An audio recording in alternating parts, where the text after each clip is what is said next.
Hello बच्चों, इस video में हम डिस्कस करेंगे कि स्क्रू गॉज को इस्तेमाल करके जब हम किसी चीज़ का लेंथ को मेजर करते हैं तो बेसिकली पूरा कहानी क्या होता है। आपके बुक में जो स्क्रू गॉज है उसको देख के समझ में तो आ सकता है, पर एक डिस्कशन, क्लियर डिस्कशन होना बहुत ज़रूरी है कि जब हम मेजरमेंट लेते हैं स्क्रू गॉज को यूज़ करके तो दो मेजरमेंट लिया जाता है। एक मेन स्केल मेजरमेंट होता है और एक सर्कुलर स्केल मेजरमेंट होता है। वो दो स्केल का जो रीडिंग है वो किस तरह से एक चीज़ का लेंथ को हमको बता देता है कि उस चीज़ का लेंथ क्या है, वो थोड़ा डिटेल में कॉन्सेप्ट समझना बहुत इम्पॉर्टेंट है कि कैसे वो होता है। इसीलिए इस वीडियो को मैं उस तरह से बनाऊंगा ताकि दो स्केल का रीडिंग क्लियरली मतलब समझा जा सके। तो बेसिकली कॉन्सेप्ट के ऊपर ज़्यादा ध्यान देना है इस वीडियो में। थोड़ा बहुत स्क्रू गॉज क्या है, इंस्ट्रूमेंट क्या है, थोड़ा सा उसके बारे में बताना ज़रूरी है। और फाइनली जो हमको सीखना होगा वो मेजरमेंट का प्रोसेस को सीखना होगा, कैसे कैसे रीडिंग को लिया जाता है। तो स्टार्ट करते हैं। इससे पिछला वीडियो था वो, उसमें मैंने बताया था कि स्क्रू गॉज का स्क्रू क्या है, what is a screw. Screw generally क्या होता है, स्क्रू एंड नट। सबको पता है, आप सबको उसकी स्क्रू होता क्या है, basically screw and nut. And screw को घुमाने से स्क्रू आगे एंड पीछे मूव करता है तो उसका पिच क्या है एंड लीस्ट काउंट क्या है। तो वो बेसिक कॉन्सेप्ट था।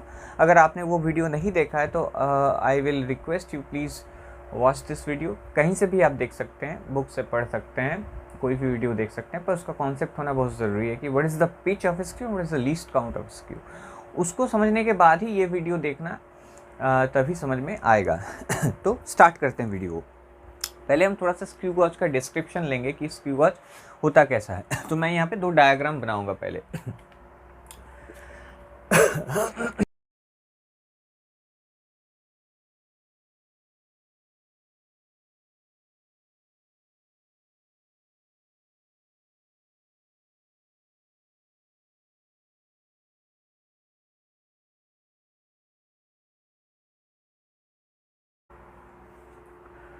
तो ये एक दो मैंने बनाया, सेम चीज़ है। एक यू शेप्ड का मेटालिक समथिंग रहता है जिसके ऊपर सारा चीज़ फिट होता है।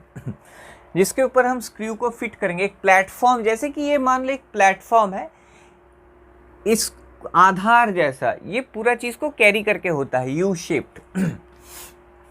और यहाँ पे एक होल होता है जिसको नट बोला जाता है इस साइड में। तो यहाँ पे अगर इस साइड में मैं होल बताऊं तो यहाँ पे उसी पिक्चर को मैंने यहाँ पे बनाया है। ये है स्क्रू का वो वाला अंदर का side, sorry metallic U shape का। यहाँ पे एक होल जैसा होता है ऐसे, तो वही होल यहाँ पे होगा जिसको हम बोलते हैं नट, जिसके अंदर स्क्रू, देखो स्क्रू किसी चीज़, स्क्रू एक नट के अंदर जाता है ना। जब भी हम सोचेंगे स्क्रू तो उसके साथ एक नट भी सोचना होगा, क्योंकि स्क्रू बेसिकली क्या होता है, स्क्रू नट के अंदर जाता है और रोटेट करते हैं तो स्क्रू नट के अंदर आगे या पीछे ऐसे ऐसे जाता है। तो स्क्रू का बेसिक प्रिंसिपल है स्क्रू एंड नट। तो स्क्रू होगा तो एक नट भी होगा। तो ये है नट, यहाँ इसके अंदर स्क्रू जाने वाला है, तो यहाँ पे इसको नट बोलेंगे हम। मैंने अलग अलग पिक्चर बनाए ताकि देखने में आसानी हो। यहाँ पे एक मेटालिक प्लेटफॉर्म होता है, इसको स्टड बोला जाता है। सिंपल सा चीज़ है, थोड़ा सा बहुत जान के रखना है। तो नट एंड स्टड, जैसे हम ऐसे स्क्रू को यहाँ पे डालेंगे और रोटेट करेंगे तो स्क्रू धीरे धीरे धीरे धीरे स्टड के ऊपर आके सट जाएगा। और यहाँ पे एक स्लीव, हॉलो सिलेंडर जैसा होता है जिसको स्लीव बोला जाता है, हॉलो सिलेंडर, हॉलो सिलेंडर। जो कि यहाँ पे ऐसे करके होता है,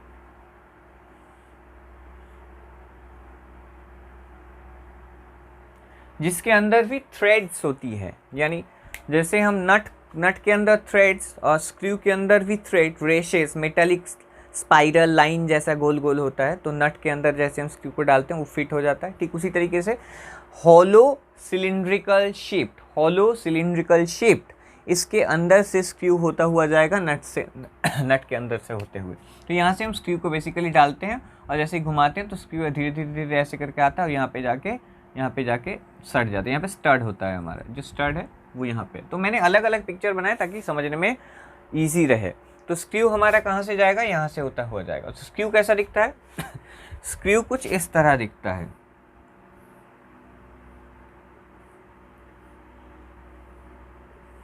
बड़ा करके मैंने बनाया ताकि समझने में इजी हो। ये है हमारा स्क्रू और इसके अंदर क्या धागा जैसा होता है जिसको हम थ्रेड्स बोलते हैं, रेशेज मेटालिक, जो कि फिट होने में हमको इजी करता है।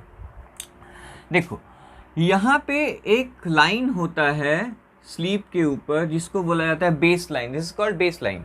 और इसके ऊपर मार्किंग होता है जिसको जो हमें मेन स्केल के तौर पे जो एक्ट करता है। यहाँ पे ऐसे 2 3 4 5, ये है हमारा मेन स्लीव के ऊपर मार्किंग रहता है, उसको हम बोलते हैं मेन स्केल, इसको हम बोलते हैं मेन स्केल। तो यहाँ पे ऐसे करके मार्किंग होगा, लाइन होगा, ऐसे ऐसे मार्किंग होगा, राइट। और ये जो स्क्रू है, स्क्रू के ऊपर भी सर्कुलर स्केल होता है, यहाँ पे भी मार्किंग होता है ऐसे ऐसे। तो ये होगा हमारा मेन स्केल और ये सर्कुलर स्केल, ये दो चीज़ को याद रखना है। This is our circular scale. तो दो स्केल क्या क्या हुआ हमारा, याद रखो, यहाँ पे नोट बनाना है कि main scale and circular scale.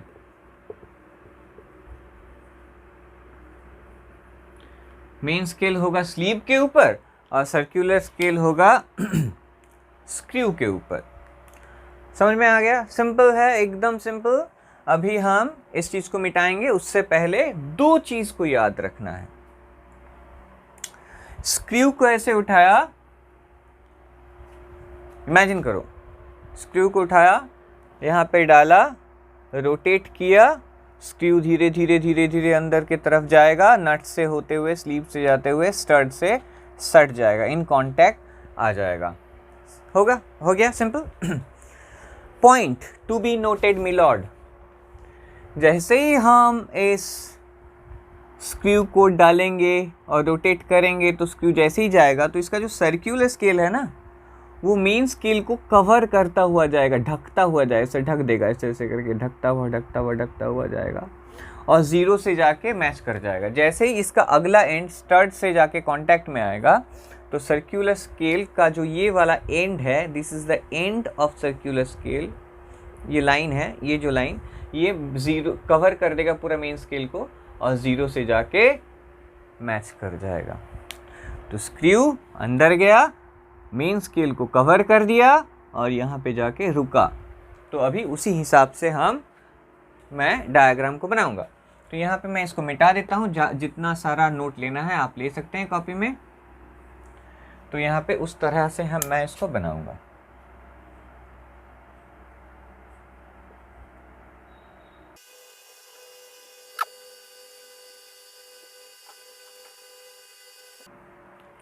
That's it। Screw अंदर चला गया है और स्टड से जाके सट गया है, उसने मेन स्केल को एज इट इज जैसा बताया कवर कर दिया है और मेन स्केल का सिर्फ हमको जीरो वाला मार्क दिखेगा क्योंकि यहाँ पे हमने कुछ भी मेजरमेंट नहीं लिया है। Right, okay. तो यहाँ पे थोड़ा सा बना देता हूँ मैं इसको। यहाँ पे ऐसा होगा स्क्रू और ये जाके ऐसे सट जाएगा। यहाँ पे थोड़ा आड़ा टेढ़ा हो गया है तो माफ़ कर देना, आई एम सॉरी।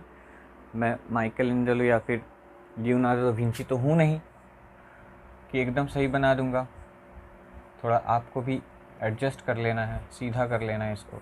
तो स्क्रू गया है अंदर, राइट। ओके, नाउ मैं इस चीज़ को अभी मिटा दूंगा। अभी हमको देखना है, यहाँ से थोड़ा सा सीरियस हो जाओ, यहाँ से थोड़ा सा सीरियस हो जाओ ताकि हम डिस्कशन को आगे बढ़ा सकें। देखो, मान लो किसी चीज़ का लेंथ को मेजर करना है, हमको किसी चीज़ का लेंथ को मेजर करना है। For example we want to measure the diameter of a wire. ये एक वायर है जिसका डायामीटर को हमको मेजर करना है। फॉर एग्जाम्पल कुछ भी हो सकता है वैसे। तो स्क्रू को हम, जैसे कि हमको पता है, स्क्रू को हम एंटी क्लॉकवाइज ऐसे रोटेट करेंगे तो स्क्रू बाहर की तरफ आएगा और क्लॉकवाइज रोटेट करेंगे तो अंदर की तरफ जाएगा। स्क्रू नट और स्लीव से होते हुए अंदर बाहर आवागमन उसका हो सकता है, स्क्रू आवागमन क्या बोलते हैं उसको, हो सकता है, आ जा सकता है अंदर से। तो हम इसको एंटी क्लॉकवाइज रोटेट करेंगे तो यहाँ पे जगह बनेगा। जैसे ही जगह बना तो हम यहाँ पे जिस चीज़ का लेंथ को मेजर करना चाहते हैं उसको ऐसे डाल देंगे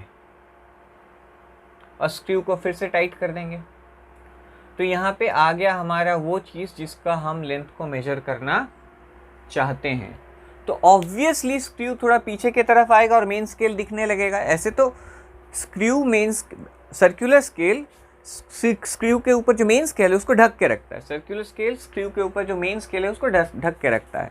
पर जैसे ही हम रोटेट करेंगे तो धीरे धीरे मेन स्केल हमको दिखने लगेगा। ऐसे वो जीरो लास्ट में दिख रहा था जब कुछ भी हम मेजर नहीं कर रहे थे, तो ये धीरे धीरे पीछे की तरफ आएगा, हमको सर्कुलर मेन स्केल दिखने लगेगा। तो मैं थोड़ा बना देता हूँ।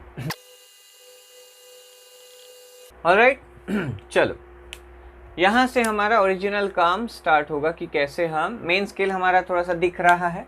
ओके, तो हमने जिस चीज़ का लेंथ को मेजर करना है उसको हमने स्क्रू गॉज में फिट कर दिया है। यहाँ से कॉन्सेप्ट बनेगा, थोड़ा सा यहाँ पे प्लीज़ सीरियस हो जाओ, थोड़ा सा कॉन्सेप्ट लगाना है। देखो, जब हम कुछ भी मेजर नहीं कर रहे थे तो स्क्रू स्टड के साथ ऐसे कांटेक्ट में था। जब हम मेजर करना चाहते हैं तो स्क्रू को घुमाते हैं और तो स्क्रू थोड़ा थोड़ा खुलने लगता है, थोड़ा थोड़ा जगह बनने लगता है। यहाँ पे जैसे ही जगह बनता है उसके अंदर हम ऑब्जेक्ट को डाल देते हैं और स्क्रू को टाइट कर देते हैं। तो स्क्रू, ये जो जगह बना ये स्क्रू ने बनाया थ्रू रोटेशन। रोटेट करके जब पीछे गया तो यहाँ पे जगह बना। तो स्क्रू, इस चीज़ का लेंथ उतना ही होगा, स्क्रू का मूवमेंट जितना हुआ है बराबर होगा। स्क्रू का movement, linear movement of the screw कितना पीछे गया है वो इक्वल है इसका जो लेंथ जिसको हम मेजर करना चाहते हैं। क्योंकि पहले तो ये जगह नहीं था, स्टार्ट और स्क्रू कांटेक्ट में था, स्क्रू ने खुद जगह बनाया कि आओ तुम यहाँ पे आके फिट हो जाओ। तो स्क्रू जितना मूव किया है उतना ही जगह यहाँ पे बना है। तो हम क्या लिखेंगे, दी length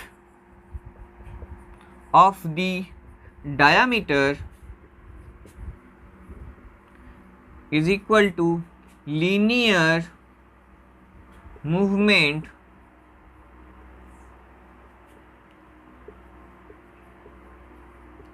of the screw। देखो, बहुत इम्पोर्टेंट, यहीं से हमारा बिग बॉस का गेम स्टार्ट होता है। स्क्रू का लीनियर मूवमेंट जितना हुआ है उतना ही इस चीज़ का डायमीटर है। एकदम सिंपल, एकदम सिंपल। स्क्रू पीछे की तरफ गया है, इसको बोला है आओ आओ फिट हो जाओ, टाइम बन गया, आओ फिट हो जाओ। तो स्क्रू पीछे गया, फिट हो गया। तो इसका लेंथ बराबर स्क्रू का लीनियर मूवमेंट। तो इसका अगर हम लेंथ को मेजर करना चाहते हैं तो इसका लेंथ डायरेक्टली मेजर ना करके हम स्क्रू कितना मूव किया उसको मेजर करेंगे, इस चीज़ को मेजर करेंगे। हम इस चीज़ का मेजरमेंट लेंगे, linear movement of the screw का मेजरमेंट लेंगे तो हो जाएगा। Linear movement of the screw जितना होगा वही होगा उसका लेंथ बराबर the linear movement of the screw. ये लीनियर मूवमेंट ही हमारा प्राइमरी ऑब्जेक्टिव है स्क्रू गॉज में। स्क्रू कितना मूव किया है उसी चीज़ को मेजर किया जाता है, राइट।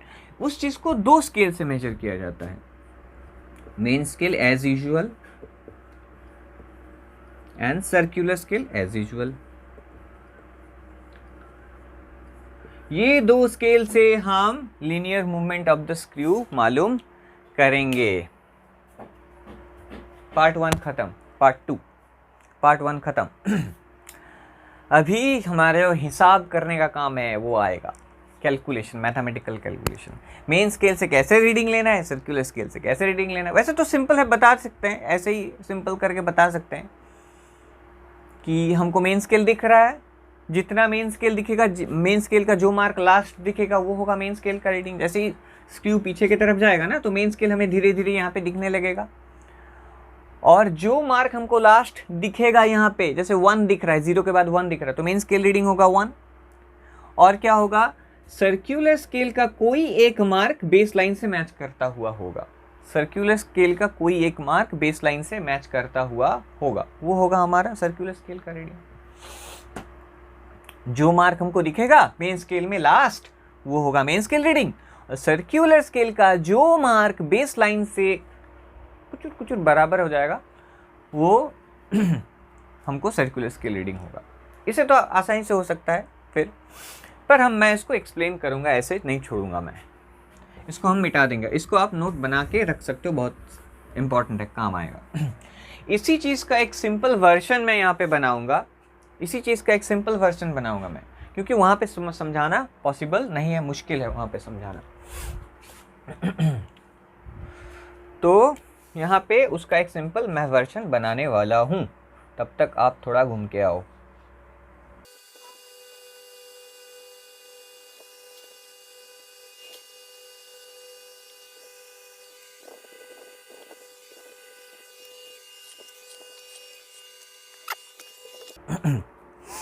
देखो, इसी चीज़ का एक सिंपलेस्ट वर्जन मैंने बनाया है। जो मेन स्केल अंदर है उसको मैंने बाहर बनाया है और थोड़ा बड़ा करके बनाया है ताकि समझ में आए। और ये है सर्कुलर स्केल 0, 1, 2, 3, इसके ऊपर मार्किंग होता है डॉट डॉट डॉट डॉट। थोड़ा डिटेल लिख लेते हैं। ये जो मेन स्केल है अभी के लिए 1 मिलीमीटर का है, तो मेन स्केल जो हमारा है वो 1 मिलीमीटर में है, इन मिलीमीटर्स mm। सर्कुलर स्केल क्या है,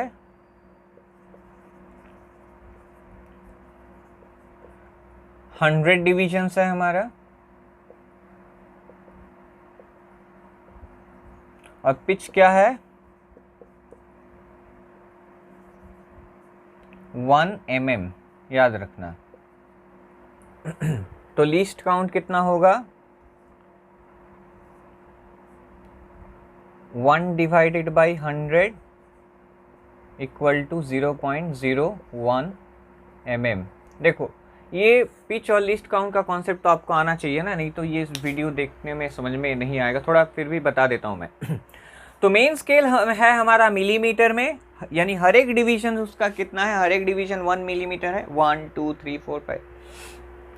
हमारा जो सर्कुलर स्केल है उसमें जो स्क्रू के ऊपर बना हुआ होता है उसमें 100 डिविजन्स है और पिच है 1 मिलीमीटर। यानी जैसे ही हम स्क्रू को एक बार 1 कंप्लीट रोटेशन देंगे, जैसे ही हम स्क्रू को 1 कंप्लीट रोटेशन देंगे तो 1 मिलीमीटर आगे या पीछे जाएगा, डिपेंडिंग अपॉन कैसे आप उसको घुमा रहे हैं। अगर आप क्लॉकवाइज घुमा रहे हैं तो आगे की तरफ जाएगा, और एंटी क्लॉकवाइज घुमा रहे हैं तो पीछे की तरफ आएगा। अगर मैं इसको एंटी क्लॉकवाइज 1 कंप्लीट रोटेशन दूं, तो जैसे कि आप देख रहे हैं स्क्रू का सर्कुलर स्केल 0 के ऊपर आके रुका है, तो अगर मैं इसको 1 कंप्लीट रोटेशन दूं तो ये 1 के आके ऊपर रुकेगा और यहाँ पे 100 डिविजन्स कंप्लीट होगा और फिर से 0 आ जाएगा, वापस बेस लाइन से बराबर हो जाएगा। तो पिच का मतलब क्या होता है कि पिच का मतलब क्या होता है कि हम जब किसी स्क्रू को 1 कंप्लीट रोटेशन देते हैं तो वो कितना आगे जाता है या पीछे आता है उसको पिच बोला जाता है। तो यहाँ पे हम एक बार उसको कंप्लीट घुमाने से पिच 1 मिलीमीटर आगे या पीछे जाएगा। ऑलराइट, अब देखो, बेस लाइन से 0 बराबर है, बेस लाइन से 0 बराबर है। अच्छा, लीस्ट काउंट क्या है वही बता रहा हूँ मैं। पिच समझ में आ गया कि एक बार कंप्लीट घुमाने से वो जितना आगे या पीछे जाता है उसको पिच बोला जाता है। बेस लाइन 0 बराबर है बेस लाइन से।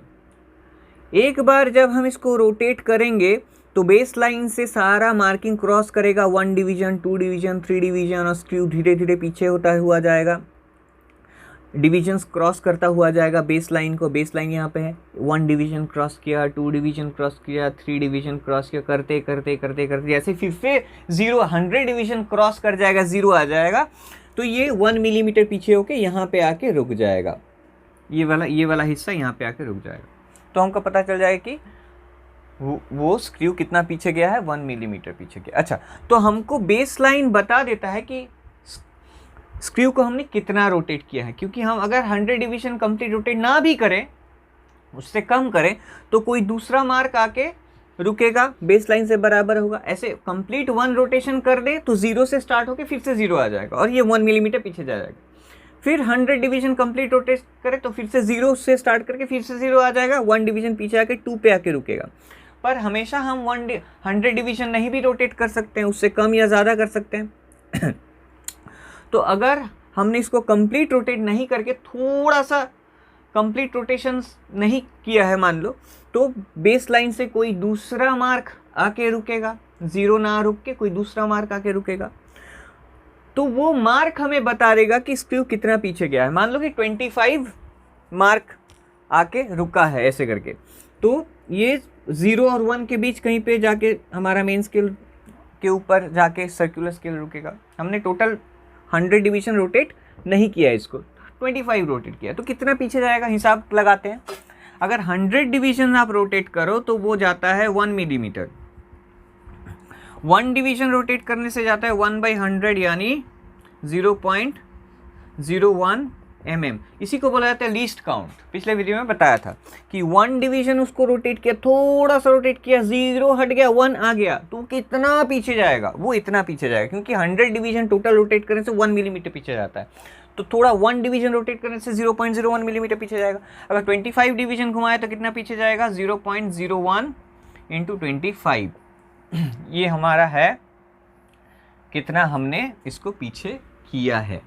इसको बोला जाता है लीस्ट काउंट, याद रखना है। 1 डिवीजन रोटेट करने से, सर्कुलर स्केल को 1 डिवीजन रोटेट करने से, और कैसे पता चलेगा, बेस लाइन से कौन सा मार्क बराबर है वो देखना है। बेस लाइन फिक्स है, उसके ऊपर घूमता रहता है।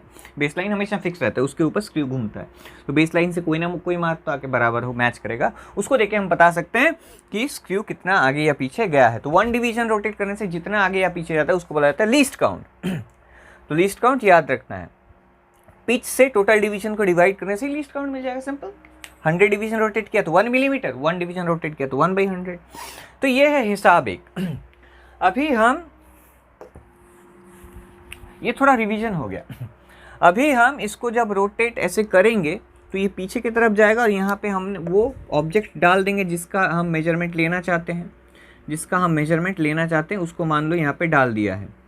तो हमको क्या मेजर करना है, जैसे कि थोड़ा देर पहले मैंने बताया, जिसका लेंथ को हम मेजर करना चाहते हैं उतना ही लेंथ स्क्रू पीछे की तरफ गया है, यानी ये इस लेंथ को मेजर करना है। तो स्क्रू क्या होगा, थोड़ा पीछे की तरफ जाएगा। हमको रीडिंग लेना है, final, last and final part, कि हमको रीडिंग कैसे लेना है। तो ये कितना पीछे गया है, स्क्रू जितना पीछे गया है वही होगा इसका लेंथ। तो अभी हम देखेंगे कि इस रीडिंग कैसे हमको लेना है। चलो स्टार्ट करते हैं। इस जगह पे milord point to be noted. Circular scale 0 के ऊपर है, कुछ भी मेजर नहीं कर रहे हैं, 0 बेसलाइन से बराबर।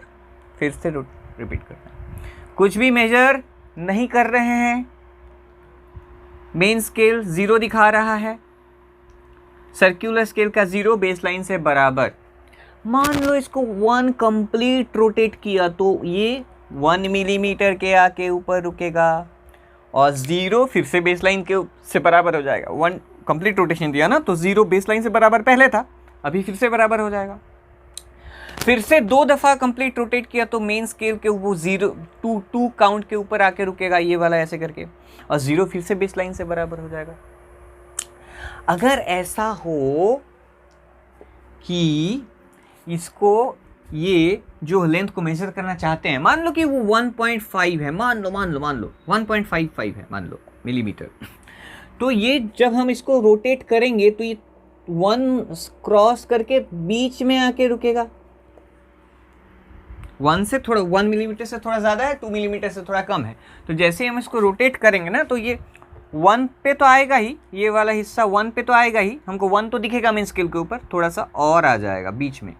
तो हमको मालूम पड़ जाएगा कि मेन स्केल रीडिंग हमको कितना बता रहा है, मेन स्केल रीडिंग कितना बता रहा है, 1 मिलीमीटर बता रहा है।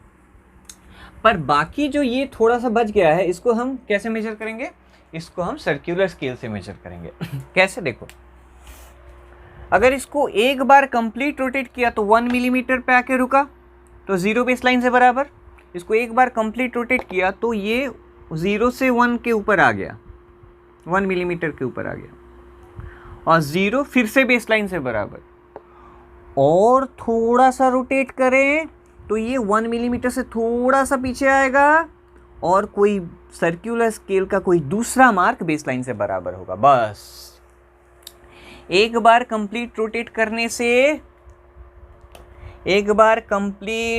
करने से 0 फिर से बेसलाइन से बराबर हो जाता है, और ये 1 मिलीमीटर पे आके रुक जाता है, ये पीछे आ जाता है 1 मिलीमीटर पे क्या रुक जाता है। अभी मान लो कि 1 मिलीमीटर ही पीछे आया है, तो 0 और बेसलाइन बराबर है, और थोड़ा सा कुचुर कुचुर रोटेट किया तो थोड़ा सा और आगे आ गया, और 1 और 2 के बीच में आके रुक गया, तो 0 डेफिनेटली बराबर नहीं होगा बेसलाइन से, कोई दूसरा मार्क बराबर होगा। तो उस मार्क को हमको मतलब नोट करना है। मान लो वो है n, तो हमारा सर्क्यूलर स्केल रीडिंग कितना होगा, लीस्ट काउंट यानी 1 डिवीजन रोटेट करने से जितना आगे जाता है इंटू n, जो मार्क बेसलाइन से बराबर है। 1 डिवीजन रोटेट किया तो लीस्ट काउंट पीछे गया, तो n डिवीजन रोटेट किया इसको तो इंटू n, तो अगर बीच में आके रुका तो 1 तो हमको मेन स्केल बता रहा है 1, यहाँ से यहाँ तक 1, और जो बाकी बचा कुचा हिस्सा है वो हमको बता रहा है सर्कुलर स्केल। जो मार्क बेसलाइन से बराबर होगा उसको नोट करना है और लीस्ट काउंट से मल्टीप्लाई करना है, क्योंकि 1 रोटेट किया तो लीस्ट काउंट पीछे गया, मान लो n रोटेट किया तो लीस्ट काउंट इंटू n, तो ये वाला क्या होगा, ये वाला होगा। ऐसे हमको रीडिंग लेना है। तो फाइनली हमको कैसे रीडिंग लेना है, हमको देखना है कि मेन स्केल के ऊपर लास्ट जो डिवीजन वो कितना दिख रहा है, जैसे यहाँ पे 1 दिख रहा है, और मेन सर्कुलर स्केल का कौन सा मार्क बेसलाइन से बराबर है। ऐसे हम टोटल रीडिंग ले सकते हैं। हो गया, फिर से बता देता हूँ। जैसे हमने इसको रोटेट किया तो ये पीछे आया है और सर्कुलर स्केल हमको दिखने लगा है, तो सॉरी मेन स्केल दिखने लगा है। मेन स्केल का जो मार्क हमको लास्ट दिखेगा वो होगा हमारा मेन स्केल रीडिंग, और सर्कुलर स्केल का जो मार्क बेसलाइन से बराबर होगा उसको लीस्ट काउंट से मल्टीप्लाई करने से हमको सर्कुलर स्केल रीडिंग मिल जाएगा। तो अभी हम फॉर्मूला लिखेंगे।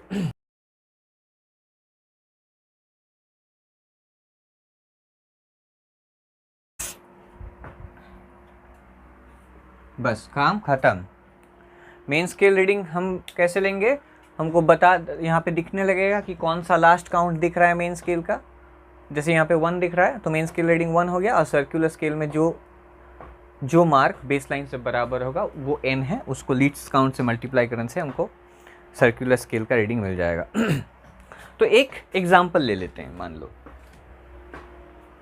एक एग्जाम्पल करते हैं, इसी को मिटाते नहीं है, इसी चीज़ को रख देते हैं।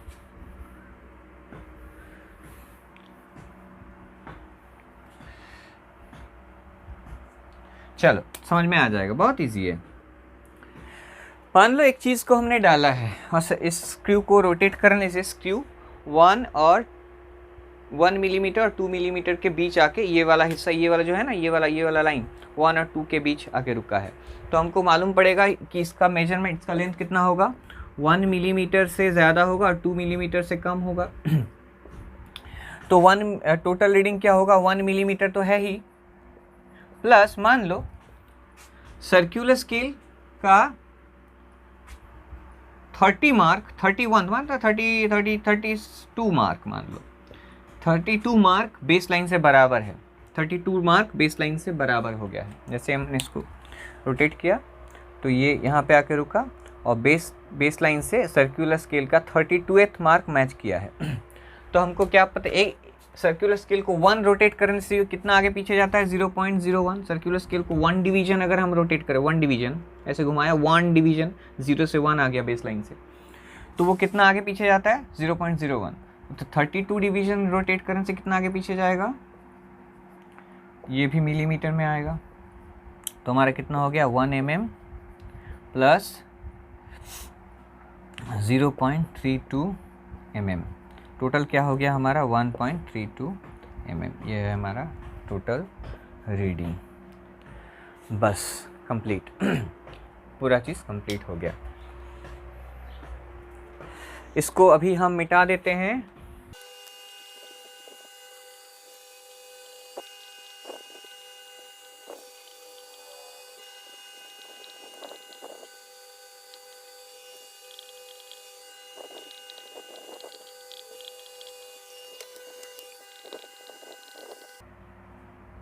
देखो क्वेश्चन क्या है, the pitch of a screw gauge is 1 millimetre and there are 100 division on the circular scale. तो एक स्क्रू गॉज का जो स्क्रू होता है उसका जो पिच है 1 मिलीमीटर, यानी स्क्रू गॉज को 1 कंप्लीट रोटेट करने से वो 1 मिलीमीटर आगे या पीछे आता है। और सर्कुलर हेड में, सर्कुलर जो हेड होता है स्क्रू का, उसके ऊपर 100 मार्किंग है। कितना मार्किंग है, एक बार फिर से बना देते हैं क्विकली। ये स्क्रू है, यहाँ पे मार्किंग है वैसे सर्कुलर हेड, यहाँ पे 100 मार्किंग है। और स्क्रू का पिच कितना है, पिच है 1 mm and total division equal to 100 division है, ठीक है। ओके, तो जब इस स्क्रू गॉज को इस्तेमाल करके एक the diameter of a wire 3 millimetre, तो मेन स्केल ने रीड किया 3 millimetre and 55th division of circular head is in line with base line, ठीक है। तो जब मेजर किया गया तो मेन स्केल ने बताया कि उस वायर का डायमीटर है 3 मिलीमीटर और सर्कुलर स्केल का 55th मार्क बेस लाइन से मैच कर गया, तो उसका लेंथ कितना होगा। तो हमारा फॉर्मूला क्या है, total reading equal to main scale reading plus circular scale reading. और सर्कुलर स्केल रीडिंग एक्चुअल में क्या होता है, n least count into n, least count into n यहाँ पे। ओके, तो अभी जो डेटा है उसको मैच कराओ यहाँ से। मेन स्केल रीडिंग कितना है 3 mm और n कितना है 55, ऐसे लिख लेना तो आप पूरा चीज़ अच्छा से समझ में आएगा। लीस्ट काउंट क्या है, लीस्ट काउंट यानी एक दफ़ा 1 डिवीजन रोटेट करने से स्क्रू कितना आगे या पीछे जाता है। स्क्रू को जब हम रोटेट करते हैं तो स्क्रू आगे या पीछे जाता है। तो यहाँ पे बेस लाइन से 0 बराबर होता है। जैसे ही हम उसको 1 डिवीजन रोटेट करते हैं, जैसे 1 डिवीजन रोटेट किया तो 0 हट के 1 आ जाएगा, ऐसे 1 रोटेट किया तो 0 हट जाएगा 1 आ जाएगा। तो 1 डिवीजन रोटेट करने से वो जितना आगे या पीछे जाता है, थोड़ा सा जाएगा आगे पीछे, उसको लीस्ट काउंट बोला जाता है।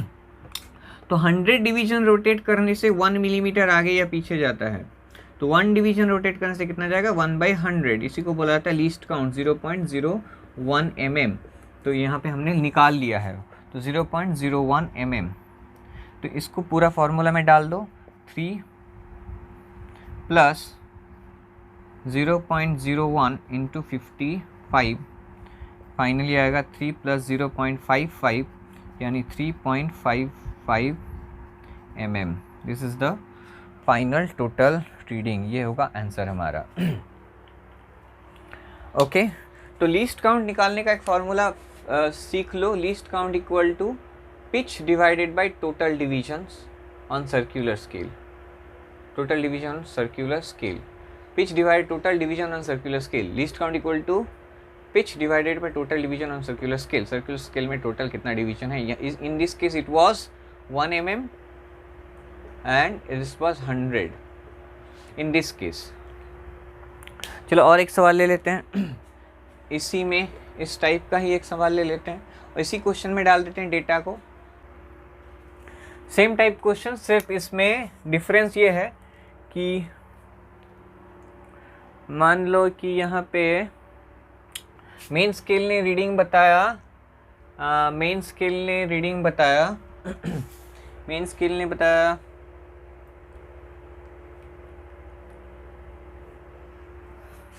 2 मिलीमीटर और ये 45th मार्क बराबर है। Same type of question, same type of, एक स्क्रू गॉज है जिसका पिच है 1 मिलीमीटर और जिसमें 100 डिवीजन है सर्कुलर हेड में, सर्कुलर हेड स्क्रू के ऊपर जो सर्कुलर हेड है। The main scale measures the diameter of a wire 2 millimetre and 45th division of the circular scale is in line with base line, find the diameter of the wire. तो फिर से main scale ने कितना read किया 2 mm, circular scale का reading जो होता है लीस्ट काउंट इंटू n, तो लीस्ट n क्या है 45 और लीस्ट काउंट क्या है 0.01। तो फिर से total reading equal to 2 mm plus 0.01 into 45, इसको mm होगा तो 2 प्लस 2 mm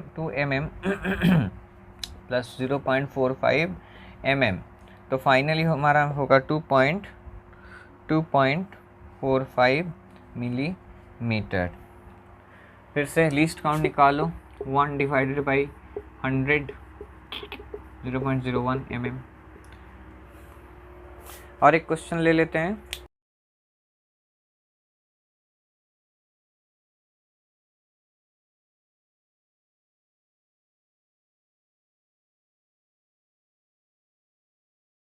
ये बेसिकली लीस्ट काउंट से रिलेटेड क्वेश्चन है। देखो, the screw has a pitch equal to 0.5, pitch equal to 0.5 mm।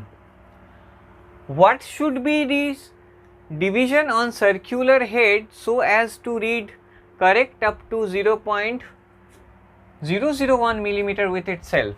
कुछ सवाल किया गया है कि एक स्क्रू का पिच है 0.5 मिलीमीटर, यानी उसको अगर हम 1 कंप्लीट रोटेशन दें तो वो 0.5 मिलीमीटर आगे बढ़ेगा।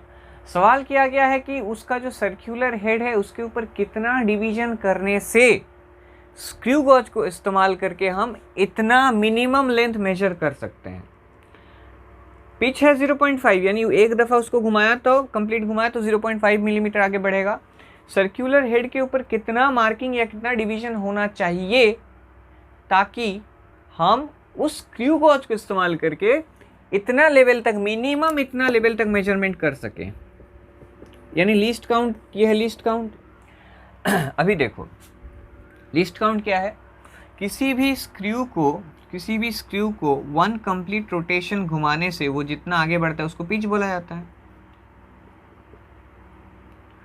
उसको 1 कंप्लीट रोटेशन घुमाने से वो जितना आगे या पीछे बढ़ता है उसको हम बोलते हैं पिच, ठीक है। और लीस्ट काउंट क्या होता है? देखो, किसी भी स्क्रू गॉज से अगर आपको मिनिमम इतना लेंथ वो करेक्ट बताएगा, मिनिमम ये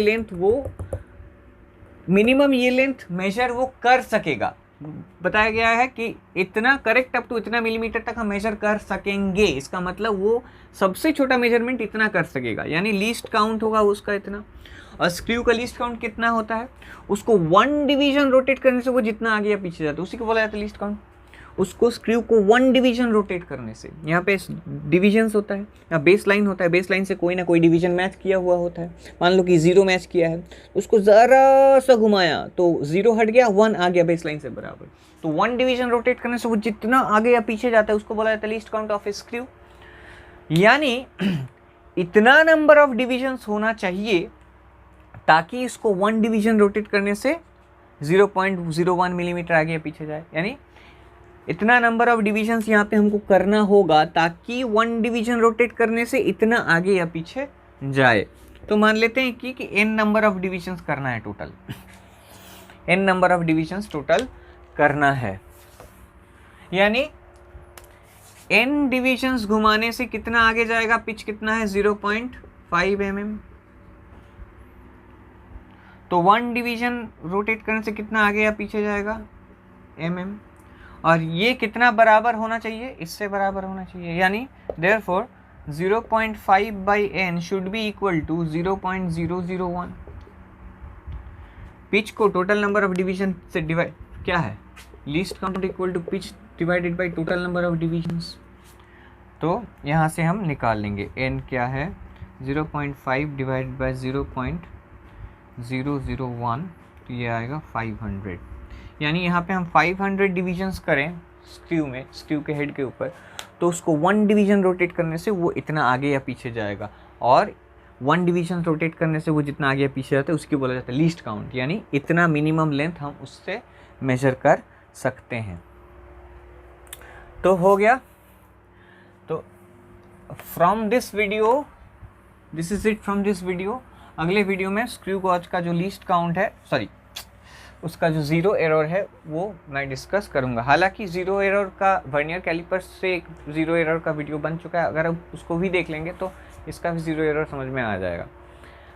बेसिक कॉन्सेप्ट सेम है। अगले वीडियो में मैं ज़ीरो एरर के बारे में डिस्कस करूंगा। तब तक आप कॉन्सेप्ट को बहुत अच्छा से समझो, बहुत सारा न्यूमेरिकल करो। न्यूमेरिकल अगर करोगे तो कॉन्सेप्ट धीरे धीरे उतरेगा, नहीं न्यूमेरिकल करोगे तो कॉन्सेप्ट उतरेगा नहीं।